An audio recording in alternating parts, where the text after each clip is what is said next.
जो खबर मैं आपको बताने वाला हूं ना दोस्तों, आपके होश उड़ जाने वाले हैं। यह कल्पना से भी विचित्र है। मगर उससे पहले कुछ सवाल। क्या झूठ को झूठ बोलना गुनाह है? क्या गोदी मीडिया की उन खबरों का पर्दाफाश करना जिससे देश को नुकसान हो रहा हो, क्या वो गुनाह है? कम से कम महाराष्ट्र पुलिस तो ऐसा ही मानती है। आप जानते हैं क्या हुआ है?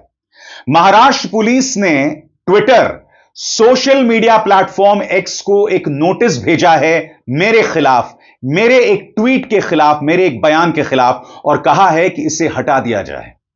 अब आप सोचेंगे कि अभिसार शर्मा ने ऐसा क्या किया कि महाराष्ट्र पुलिस को दखल देना पड़ा और यह कहना पड़ा कि आप अभिसार शर्मा के इस ट्वीट को हटाइए। क्योंकि जो मैं आपको ट्वीट दिखाने वाला हूं और जिस ट्वीट को हटाने की बात महाराष्ट्र पुलिस कर रही है, आपके होश उड़ जाने वाले हैं। सबसे पहले दोस्तों, मेरा वो ट्वीट जो महाराष्ट्र पुलिस नहीं चाहती कि ट्विटर पर रहे या सोशल मीडिया हैंडल एक्स पर रहे, आपकी स्क्रीन पर। यह मीडिया खतरनाक है, देश हित के खिलाफ काम कर रहा है। कल रात भर कितना झूठ चलाया गया। भारतीय सेना ने उत्तर भारत में पाकिस्तानी हमलों को सफलतापूर्वक टाल दिया, मगर इसके अलावा गोदी मीडिया में दिखाई गई अधिकतर खबरें झूठी साबित हुई। अश्विनी वैष्णव जी, अब आप कहेंगे कि मैंने कौन सी 4 खबरों का जिक्र किया, तो चलिए एक एक करके उन खबरों को देख लेते हैं जिसे एक्सपोज करने पर, जिसका पर्दाफाश करने पर महाराष्ट्र पुलिस को दिक्कत है। पहली खबर, पाकिस्तान में घुसी भारतीय सेना। दूसरी खबर, जम्मू एयरपोर्ट से उड़े भारत के फाइटर प्लेन। तीसरी खबर, पाकिस्तान की राजधानी इस्लामाबाद पर कब्जा। चौथी खबर, India hits Karachi first time since 1971। ये चारों खबरें अलग अलग चैनल्स पर और चारों खबरें झूठी। सबसे बड़ी बात दोस्तों, इनमें से जो एक खबर थी, जम्मू एयरपोर्ट से उड़े भारत के फाइटर प्लेन, यह अपने आप में सही मायने में देश के खिलाफ था, क्योंकि यहां पर एक न्यूज चैनल हमारे ऑपरेशनल डिटेल्स को लीक कर रहा है। क्योंकि आप जानते हैं हमारे तमाम न्यूज चैनल्स पर पाकिस्तान की निगाह थी और इस खबर के जरिए आप पाकिस्तान को यह बता रहे थे कि भाई जम्मू से हमारे 4 विमान उड़ चुके हैं। मैंने अपने ट्वीट में इन चारों खबरों को देश के खिलाफ बताया था। यह अपने आप में एक गुनाह है, मैंने कहा था। और सबसे बड़ी बात, मैंने यह भी कहा था, एक बार फिर पढ़िए, भारतीय सेना ने उत्तर भारत में पाकिस्तानी हमलों को सफलतापूर्वक टाल दिया। क्या महाराष्ट्र पुलिस को मेरी इस पंक्ति पर प्रॉब्लम है कि भारत ने पाकिस्तान के हमलों को टाल दिया? मैं समझना चाहता हूं, आपने सोशल मीडिया हैंडल एक्स को मेरे खिलाफ नोटिस क्यों जारी किया है? आपको मेरे इस ट्वीट पर क्या प्रॉब्लम है? और अब मैं आपको दिखाना चाहता हूं दोस्तों, ट्विटर या सोशल मीडिया हैंडल एक्स का वो खत जो उन्होंने मुझे लिखा है। इसमें उन्होंने क्या क्या कहा है, मैं आपको पढ़ के सुनाना चाहता हूं। Hello Abhisar Sharma, in the interest of transparency we are writing to inform you that X has received a request from the Office of Special Inspector General of Police, Maharashtra, regarding your ex account, Abhisar Sharma, that claims the following content violates Information Technology Act 2000 of India. और मेरे जिस tweet या मेरे जिस बयान पर Maharashtra police को आपत्ति है, वो आपके सामने है। मैं फिर आपसे पूछ रहा हूं दोस्तों, आपको क्या दिक्कत दिखाई दे रही है? और यह मत भूलिए, जब गोदी मीडिया इस तरह की झूठ चला रहा था, तब सूचना प्रसारण मंत्री अश्विनी वैष्णव सामने आते हैं और उन्होंने उस गोदी मीडिया की तारीफ की थी। और अगर आप भूल गए हो तो फिर से सुनिए। प्रिंट मीडिया हो, रीजनल चैनल्स हो, सबको मैं धन्यवाद देना चाहूंगा। आपने ऑपरेशन सिंदूर के समय देश के सेनाओं के साथ खड़े होके एक साथ मेहनत की और वो जज्बा जो राष्ट्र का था, वो जज्बा आपने दिखाया। आप सबको भी सैल्यूट। मैं अश्विनी वैष्णव जी से पूछना चाहता हूं, जो काम गोदी मीडिया ने किया उस पर आप गर्व क्यों कर रहे हैं? और सबसे बड़ी बात, महाराष्ट्र पुलिस से एक सवाल पूरे सम्मान के साथ, क्या आप चाहते हैं कि हम सरकार के बैंड मास्टर बन जाएं? मैं आपको एक तस्वीर दिखाना चाहता हूं जो आर्टिफिशियल इंटेलिजेंस जेनरेटेड है। इसमें गोदी मीडिया के कुछ सम्मानित चेहरों को आप देख रहे हैं, सब बैंड मास्टर की तरह खड़े हुए हैं। मेरा काम है, अगर देश के खिलाफ कुछ चल रहा है तो देश की जनता के सामने उसे लाया जाए। अगर गोदी मीडिया देश की बदनामी कर रहा है तो उसे देश की जनता के सामने लाया जाए। महाराष्ट्र पुलिस ने ट्विटर को यह जो फरमान भेजा है, मैंने इसका सख्त विरोध किया दोस्तों। और बात वहां नहीं रुकती।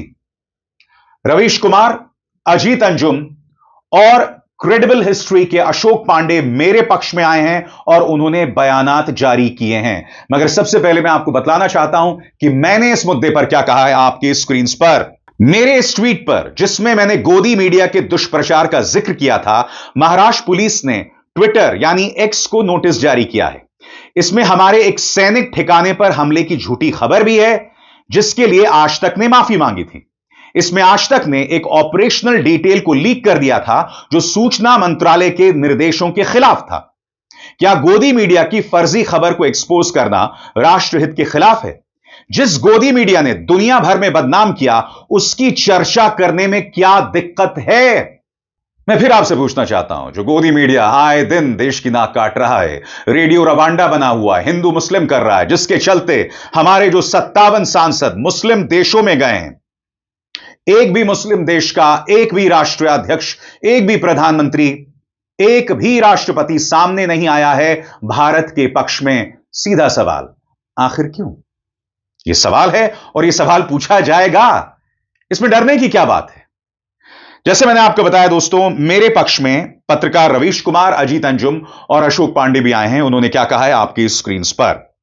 रवीश का बयान, हर समय याद दिलाना है कि पुलिस पीछे खड़ी है ताकि भय बना रहे। बताना चाहिए कि क्या गलत को गलत कहना भी गलत है। इसके बाद दोस्तों, अशोक पांडे, नोटिस उन्हें नहीं भेजा जाएगा जो फर्जी खबर चला रहे हैं, उन्हें भेजा जाएगा जिन्होंने फर्जी को फर्जी कहा। कमाल है। इसके बाद दोस्तों, अजीत अंजुम, ऑपरेशन सिंदूर के दौरान फर्जी खबरें चैनल ने चलाई, लेकिन अगर उन्हें अभिसार शर्मा ने एक्सपोज किया तो गुनाह कर दिया। मुंबई पुलिस फेक न्यूज के बारे में आगाह करना कब से गाइडलाइन के खिलाफ हो गया।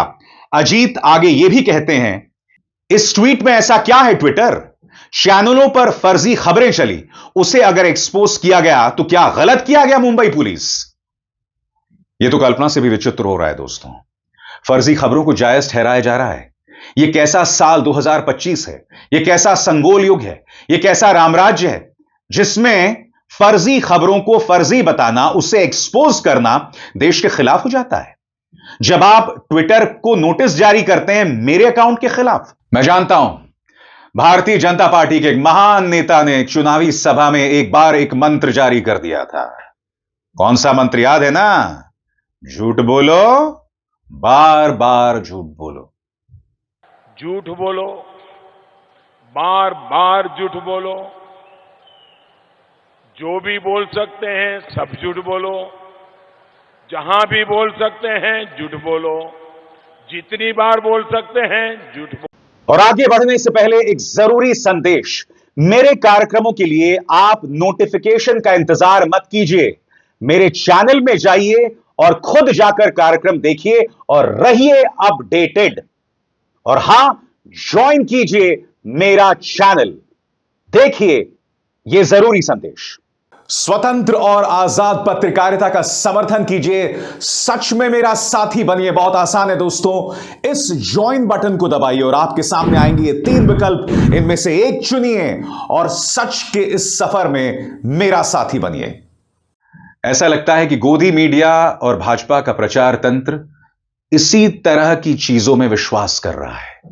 मैं फिर आपसे सवाल पूछना चाहता हूं, अगर मैं ये मुद्दे आपके सामने लाता हूं और अगर कोई वाहियात पाकिस्तानी न्यूज चैनल उसे दिखा देता है तो उसके लिए आप में से कुछ लोग मुझे देशद्रोही बताते हैं। मगर जब भारतीय जनता पार्टी का प्रवक्ता शहजाद पूनावाला या ऐसे छोटे छोटे गुर्गे जिन्हें प्रधानमंत्री ट्विटर या एक्स पर फॉलो करते हैं, वो एक पाकिस्तानी पत्रकार आरजू काजमी के चैनल पर जाकर उन्हें इंटरव्यू देते हैं, तब उनके बारे में कुछ क्यों नहीं कहा जाता? बताइए, यह सवाल किया जाएगा ना। क्या मुझे आपको बतलाने की जरूरत है कि हमारे जो इंटेलिजेंस एजेंसी के प्रमुख थे एएस दुलत और पाकिस्तानी आईएसआई के प्रमुख लेफ्टिनेंट जनरल दुर्रानी ने एक किताब लिखी थी, द स्पाई क्रॉनिकल्स। उसमें उन्होंने कहा था कि आईएसआई चाहती है कि प्रधानमंत्री नरेंद्र मोदी ही प्रधानमंत्री बने रहें, क्योंकि इससे देश की एकता, अखंडता खतरे में पड़ती है। तो क्या इसके लिए हम प्रधानमंत्री पर सवाल उठाएं क्योंकि आईएसआई चाहती है कि वही प्रधानमंत्री बने रहे? क्योंकि आईएसआई के एक प्रमुख ने कह दिया कि साहब, प्रधानमंत्री नरेंद्र मोदी देश के प्रधानमंत्री बने रहे। आपको अंदाजा है कि देशभक्ति और राष्ट्र के प्रति जो जज्बा है, उसको लेकर आपकी सोच कितनी विकृत, कितनी भ्रमित, कितनी अजीबोगरीब हो गई है। मगर यह दौर ही अजीबोगरीब है कि आप फेक न्यूज का पर्दाफाश करें और मुंबई पुलिस मुझे धमकाने के लिए, मुझे डराने के लिए इस तरह के फरमान जारी करती है ट्विटर को। मगर महाराष्ट्र पुलिस को समझना पड़ेगा, आप मुझ पे झूठे इनकम टैक्स केसेस फाइल कर चुके हैं। इस सरकार ने किया था ना, और उस केस को हम लड़े थे, हम जीत गए। आपने मेरे परिवार को परेशान किया। आप सिर्फ मुझ तक सीमित नहीं रहे, आपने मेरे परिवार को परेशान किया। 2016 से आप परेशान कर रहे हैं। क्या हम डरे? मैं अब भी बात कह रहा हूं। आपने ईडी मेरे घर भेजी, ईडी ने 2 दिन तक मुझे इंटरोगेट किया। क्या मैं डर गया? नहीं डरा। आप मेरे बैंक खातों को खंगाल चुके हैं। मेरा पैसा, मेरा एक एक रुपया कहां कहां गया, इस सरकार को पता है। सबसे बड़ी बात, मेरा बच्चा, मेरा छोटा सा बेटा स्कूल जा रहा था, तब एंटी टेरर सेल उसी वक्त मेरे घर घुसती है। पूरी बटालियन दौड़ते हुए मेरे घर में घुस गई थी। 2 दिन तक मुझसे पूछताछ चली थी। क्या मैं डर गया? बताइए। मैं तो सवाल अब भी पूछ रहा हूं ना। तो आप ये बात क्यों नहीं समझ रहे हैं? अब आपके पास बस एक ही विकल्प रह गया है, एक ही विकल्प रह गया, और आप जानते हैं वो कितना खतरनाक विकल्प है। मगर आपको भी पता है कि मैं चुप नहीं होने वाला हूं। मैं अपनी बात रखूंगा। मैं अपनी मंच से अपनी बात रखते रहूंगा जब तक जान में जान है, जब तक दम में दम है। आप गलत व्यक्ति को डरा रहे हैं। आपसे ना मैं डरने वाला हूं, ना मेरा परिवार डरने वाला है। मेरे बच्चे, मेरी पत्नी स्वाभिमान से अपनी जिंदगी बिताते हैं। उन्होंने अगर जिंदगी में कुछ हासिल किया है ना, वो स्वाभिमान है। मेरी जिंदगी एक तपस्या रही है। मेरे बैंक खातों की एक एक एंट्री पर, किसी एंट्री पर आप सवाल नहीं उठा सकते हैं। यह अभिसार शर्मा और उसकी पत्रकारिता है, और मुझे उस पर गर्व है, और मैं आपसे डरने वाला नहीं हूं। आप चाहे जो भी कर लें। अभिसार शर्मा को दीजिए इजाजत। नमस्कार।